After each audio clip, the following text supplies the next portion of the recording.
நம்ம சேனலை சப்ஸ்கிரைப் பண்ணாதவங்க சப்ஸ்கிரைப் பண்ணுங்கள். கூடவே பெல் ஐக்கானை கிளிக் பண்ணிங்கன்னா நாங்கள் அப்லோட் பண்ணுற வீடியோவை நீங்கள் உடனுக்குடன் பார்க்கலாம். நான் இன்றைக்கி செய்ய போகிறது பீட்ரூட் சாதம். இதை வந்து குழந்தைகளுக்கு லஞ்சு கொடுத்து விடலாம். அதே மாதிரி இதை அனிமிக்காக இருக்கிறவங்களுக்கும் இதை அதிகமாக கொடுக்கலாம். வாரத்துக்கு ஒரு முறையோ 2 முறையோ கொடுக்கலாம். பீட்ரூட் நான் கிரேட் பண்ணிவிட்டு அதுக்கப்புறம் வெங்காயம் பச்சை மிளகாய் ஆட் பண்ணி செய்ய போகிறேன். இப்போ எப்படி செய்கிறது இந்த வீடியோவில் சொல்கிறேன், வாங்க பார்க்கலாம். பீட்ரூட் சாதத்துக்கு தேவையான பொருட்கள்: பீட்ரூட் நான் 1/4 கிலோ எடுத்திருக்கேன். இதை கிரேட் பண்ணி வச்சுருக்கேன். ஒரே ஒரு பெரிய வெங்காயம், 2 பச்சை மிளகாய் இதை ஸ்லிட் பண்ணி வச்சுருக்கேன். கொஞ்சமாக கருவேப்பிலை. இதுக்கு ஒரு 6 முந்திரி எடுத்துக்கோங்க. டேஸ்ட்டாக இருக்கிறதுக்காக நான் எடுத்திருக்கேன். உடச்சி வச்சுருக்கேன். கடலைப்பருப்பு 1 டேபிள் ஸ்பூன், உளுத்தம்பருப்பு 1/2 டேபிள் ஸ்பூன், கடுகு, தேவையான அளவு ஆயில், தேவையான அளவு உப்பு. இதுக்கு நான் 200 சாதத்தை வேக வச்சு நல்லா ஆற வச்சு எடுத்து வச்சுருக்கிறேன். அப்போ தான் அந்த உதிரி உதிரியாக வரும். நீங்கள் ஒருவேளை ஏன்னா நம்ம கொஞ்சம் ஈரம் இருந்துச்சுன்னா கூட என்ன பண்ணலான்னா, இந்த ரைஸில் லைட்டாக ஒரு 2 டேபிள் ஸ்பூன் ஆயில் விட்டுக்கோங்க. ஆயில் விட்டு நல்லா உதிரி உதிரியாக பண்ணிவிட்டு கூட நம்ம செஞ்சுக்கலாம். இப்போ எப்படி செய்கிறதுன்னு பார்க்கலாம். இப்போ நம்ம கடாயை வச்சுட்டோம். ஆயில் ஊற்றிக்கலாம். கடுகு,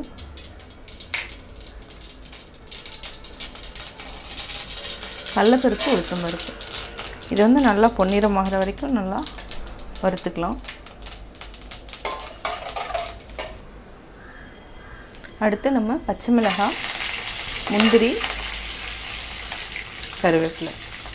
ஃபஸ்ட்டு இதை நம்ம லைட்டாக ஒரு வதக்கிக்கலாம். இப்போ நம்ம வெங்காயம் போட்டுக்கலாம்.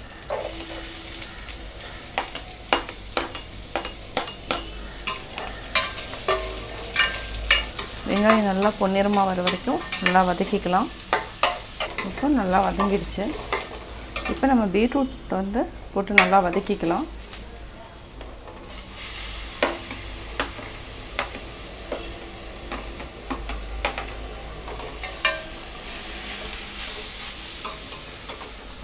இதை சிம்மில் வச்சுட்டு நல்லா வதக்கிக்கோங்க. ஏன்னா இது வெந்ததும் லைட்டாக அந்த கலர் சேஞ்ச் ஆனால் மட்டும்தான் நம்மளுக்கு தெரியும். இதை சிம்மில் வச்சுட்டு ஒரு 5 மினிட்ஸ் நம்ம குக் பண்ணிக்கலாம். அதுக்கப்புறம் நம்ம சாதத்தை போட்டு மிக்ஸ் பண்ணிக்கலாம். இப்போ ஒரு 3 மினிட்ஸ் குக் ஆகிருக்கு. நம்ம சால்ட்டையும் ஆட் பண்ணிக்கலாம்.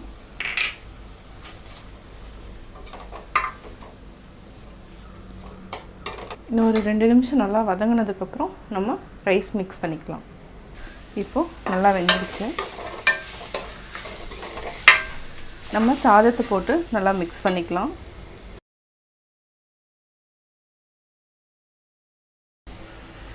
இப்போ நல்லா சாதத்தை உதுத்து விட்டுக்கோங்க.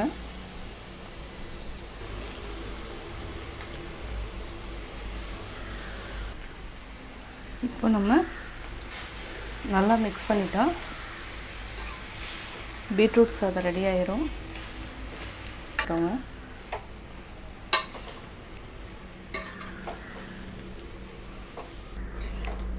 இப்போ பீட்ரூட் சாதம் ரெடி ஆயிடுச்சு. இன்னும் கொஞ்சம் ஒரு 2 மினிட்ஸ் நல்லா கலருங்க. எல்லாம் அந்த சாதத்தில் ஃபுல்லாக கலர் ஏறிடும். ஒரு 2 நிமிஷம் அப்படியே வச்சுட்டோன்னா அந்த கலர் ஸ்ப்ரெட் ஆகிக்கும். இப்போது நம்ம கேஸ் ஆஃப் பண்ணிக்கலாம். ரெடி ஆகிடுச்சு பீட்ரூட் சாதம். நான் பீட்ரூட் சாதம் எப்படி செஞ்சேங்கிறத பார்த்தீங்க. கட்டாயம் உங்களுக்கு பிடிச்சிருக்கும். நீங்களும் வீட்டில் ட்ரை பண்ணி பார்த்துட்டு உங்களுடைய கமெண்ட்ஸ் எனக்கு சொல்லுங்கள். உங்கள் ஃப்ரெண்ட்ஸ்கிட்டையும் ஷேர் பண்ணுங்கள். மறக்காமல் எங்கள் சேனலை சப்ஸ்கிரைப் பண்ணுங்கள். நம்ம இன்றைக்கி புதினா சாதம் செய்ய போகிறோம். எவ்வளோ ஈஸியாக செய்யலாங்கிறத இப்போ பார்ப்போம். புதினா சாதம் பண்ணுறதுக்கு என்னென்ன பொருட்கள்னால், புதினா 1 கட்டு எடுத்துக்கோங்க. அது இல்லாமல் கொத்தமல்லி வேணுனாலும் நம்ம ஆட் பண்ணிக்கலாம். நான் ஒரு கொஞ்சமாக எடுத்திருக்கேன். கொத்தமல்லியும் தலையும் கொஞ்சமாக எடுத்திருக்கேன். சாதம் 2 கப் எடுத்திருக்கேன். அதாவது சாதம் நான் வடித்து வச்சுருக்கேன். வடித்த சாதம் 2 கப் வச்சுருக்கேன். தேவையான அளவு சால்ட்டு. தேவைன்னா நீங்கள் என்னென்னா சாதத்துலேயே சால்ட்டு போட்டுக்கலாம். அடுத்தது என்னென்னா தாளிக்கிறதுக்கு கடுகு, கடலைப்பருப்பு, உளுத்தம்பருப்பு. இப்போ பச்சை மிளகாய் 3. எவ்வளோ சாதம் நம்ம வச்சுருக்கிறோமோ, காரம் உங்களுக்கு தேவை ஜாஸ்தி வேணும்னா 4 மிளகாய் கூட எடுத்துக்கலாம். நான் 3 மிளகாய் எடுத்திருக்கேன். இஞ்சியும் பூண்டு கொஞ்சமாக எடுத்திருக்கேன். தாளிக்கிறதுக்கு வந்து வெங்காயம், பெரிய வெங்காயம் 1, ஒரே ஒரு வரமிளகாய், கருவேப்பிலை கொஞ்சமா, முந்திரி வந்து டேஸ்ட்டுக்கு, குழந்தைங்க சாப்பிட்றதுனால இது கொஞ்சம் நல்லா இன்ட்ரெஸ்டாக சாப்பிட்டுங்கிறதுனால முந்திரியும் நான் எடுத்திருக்கேன். 25 ml வந்து ஆயில் எடுத்திருக்கேன். இப்போ என்ன பண்ணோம்னா நம்ம புதினா தலையும், இஞ்சி, பூண்டு, பச்சை மிளகாய் இந்த 3ஐயும் நம்ம அரைச்சிடறோம். அரைச்சு இப்போ தனியாக ஒரு கப்பில் வச்சுக்கலாம். இப்போ எப்படி செய்யறதுங்கிறத பார்க்கலாம். பேன் நல்லா காஞ்சிருச்சு. இப்போ வந்து நம்ம வந்து 25 ml ஆயில் ஊற்றுறோம். காஞ்சிருச்சு. கடுகு கொஞ்சமாக போட்டிங்கன்னா போதும்.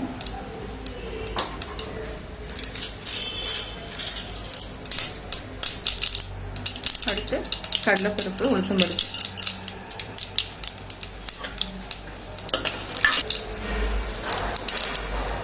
நம்ம முந்திரியும் போட்டு லைட்டாக ஃப்ரை பண்ணிக்கலாம்.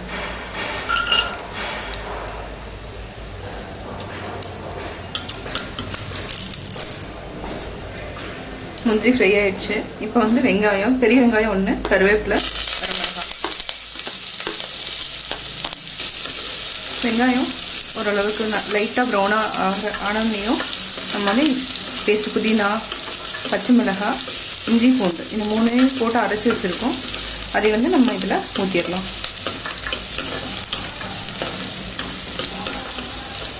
வெங்காயம் நல்லா வதங்கிடுச்சு. சிம்மில் தான் நான் வச்சுருக்கேன். பேஸ்ட் போட்டது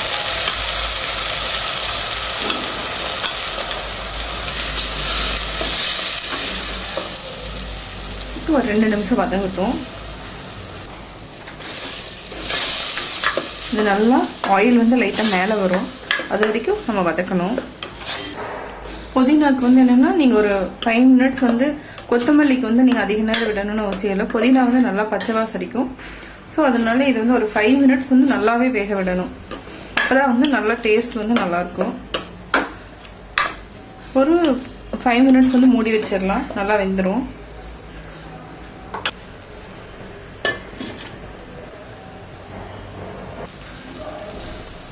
வந்து ஆல்ரெடி சாதத்தில் வந்து உப்பு போட்டேன். இப்போ வந்து என்னென்னா இந்த புதினாவும் போட்டுக்கிற அளவுக்கு மட்டும் நம்ம சால்ட் போட்டுக்கலாம். போடுது சாதத்திலே போட்டிங்கன்னா நம்ம செக் பண்ணணும்னு கூட அவசியம் இல்லை, கரெக்டாக போட்டுக்கலாம். சாதத்தில் டைரெக்டாக வந்து வேக வைக்கிறப்பவே சாதத்துலேயும் சால்ட் போட்டு நம்ம எடுத்து வச்சுக்கலாம். புதினா வந்து நல்லா வெந்துடுச்சு. இப்போ வந்து போட்டு கிளறிடலாம். ரொம்ப ஈஸியாக செய்யலாம் இந்த சாதம். நல்லா ஆயில் வர ஆரம்பிச்சிருச்சு. இப்போ சாதத்தை போட்டுடலாம். சாதம் வந்து உங்களுக்கு உதிரி உதிரியாக வரலன்னா நீங்கள் லைட்டாக ஆயில் கூட வந்து அப்படியே மேலே வந்து இது பண்ணிட்டீங்கன்னா நல்லா இதாக இருக்கும். நல்லா சாதத்தை கிளறி விடுங்க.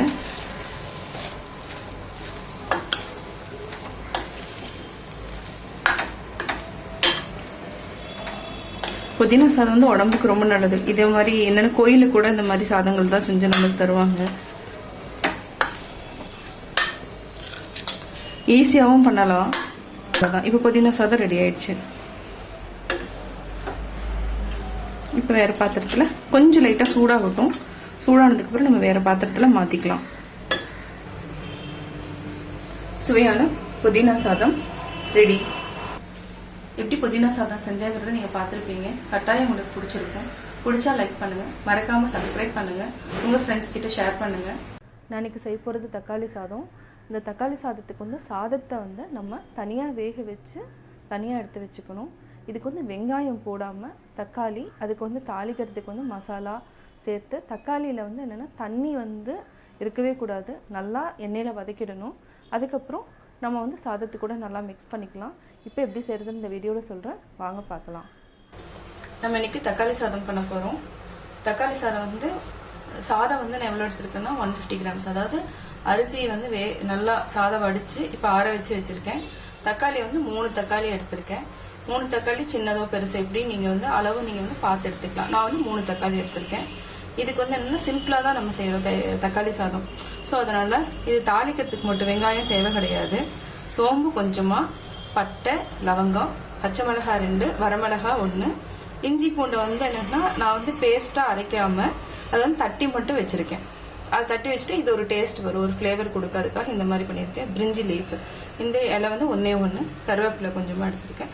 கடுகு நம்ம போட்டுக்கலாம், ஏன்னா அடிஷ்னலாக கடுகும் ஆட் பண்ணிக்கலாம். தேவையான அளவு உப்பு, ஆயிலும் தேவையான அளவு, மஞ்சத்தூள் வந்து நம்ம லைட்டாக ஆட் பண்ண போகிறோம். எப்படி தக்காளி சாதம் செய்யறதுங்கிறத பார்க்கலாம். நம்ம கடாய் பற்ற வச்சுட்டோம். கடாய் காஞ்சிட்ருக்கு. ஃபஸ்ட்டு ஹை ஃப்ளேமில் வச்சுப்போம். இந்த தக்காளி சாதத்துக்கு வந்து கொஞ்சம் வந்து எண்ணெய் நம்ம அதிகமாக ஊற்றுறோம், அப்போ தான் வந்து நல்லாயிருக்கும். எண்ணெய் காஞ்சிட்ருக்கு. கடுகு போட்டுக்கலாம்.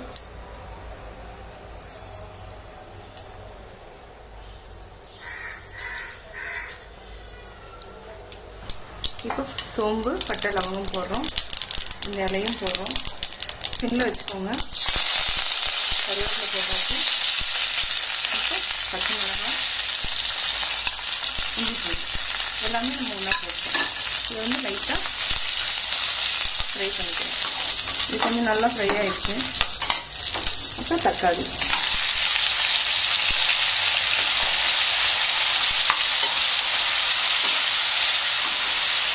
தக்காளி போட்ட உடனே நம்ம வந்து மஞ்சத்தூளும் போட்டுக்கலாம். அதுவும் எண்ணெயிலே ஃப்ரை ஆகிடும். இது கொஞ்ச நேரம் நல்லா வதங்கணும். இப்போ ஹை ஃப்ளேமில் கொஞ்சம் வைப்போம். இப்போ வந்து உப்பு போட்டு ஒரு 5 மினிட்ஸ் வந்து ஸ்லோவில் சிம்லேயே இருக்கும்.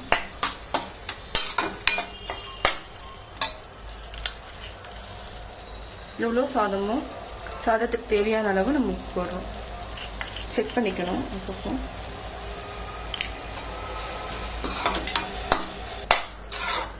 இது வந்து ஒரு 5 to 10 மினிட்ஸ் அப்படியே ஸ்லோவாக விட்டோன்னா எண்ணெய் நல்லா மேலே வரும். அதுக்கப்புறம் நம்ம நல்லா கிளறி எடுத்துடலாம். தக்காளி சாதம் ரெடி ஆயிடும். நல்லா எண்ணெய் வந்து மேலே வந்துடுச்சு, நல்லா வதங்கிடுச்சு. இப்போ வந்து என்னென்னா நம்ம சாதத்தை போட்டு கிளறிடலாம். உப்பு வந்து நீங்கள் செக் பண்ணிக்கணும், தேவைன்னா நம்ம ஆட் பண்ணிக்கலாம்.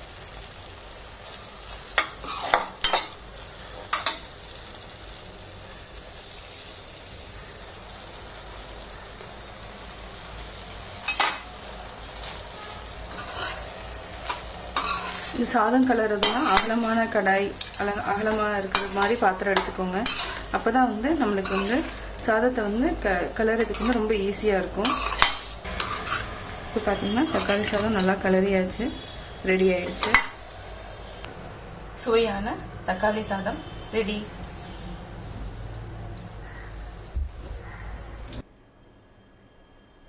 நான் தக்காளி சாதம் எப்படி செஞ்சேங்கிறது பார்த்தீங்க. கட்டாயம் உங்களுக்கு பிடிச்சிருக்கும்.